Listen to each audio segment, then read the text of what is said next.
अस्सलाम वालेकुम दोस्तों आज हम कुरान पाक की सूरह बकरा की आयत नंबर 262 और 263 इसका हम आसान उर्दू में तर्जुमा करेंगे। तो चलो दोस्तों शुरू करते हैं।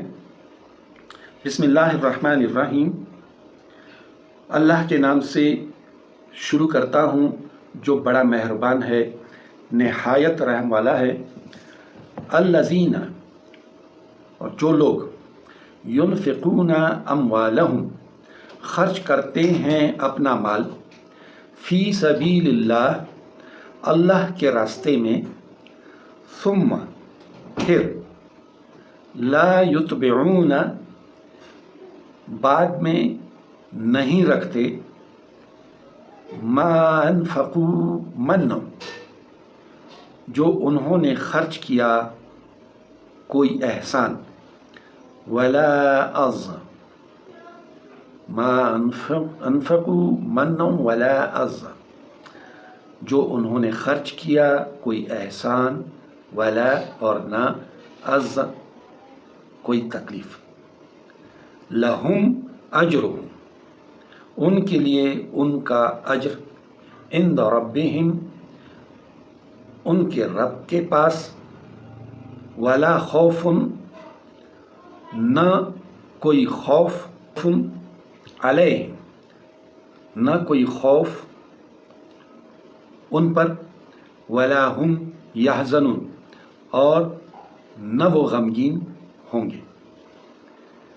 क़ौलुन मारूफ़, बात अच्छी, क़ौलुन मारूफ़ व मग़फ़िरतुन, और दरगुज़र वाली, यानी बात अच्छी और दरगुज़र वाली। खैरुम मिन सदक़तिन, बेहतर है खैरात से, जो हम खैरात बांटा करते हैं, सदक़े देते रहते हैं, उनसे बेहतर क्या है?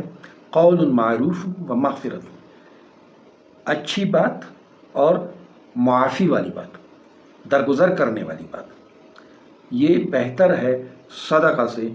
यतबाउहा अज़,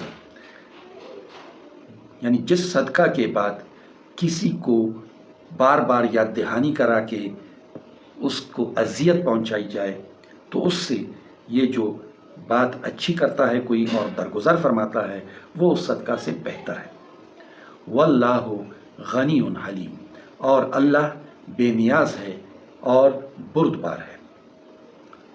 दोस्तों, यहाँ पे अल्लाह ताला हमें कहते हैं कि जो लोग अपने माल अल्लाह के रास्ता में खर्च करते हैं, फिर नहीं रखते खर्च करने के बाद कोई एहसान, न कोई तकलीफ़ पहुँचाते हैं, उनके लिए उनके रब के पास अजर है, न कोई खौफ होगा उन पे और न वो गमगीन होंगे।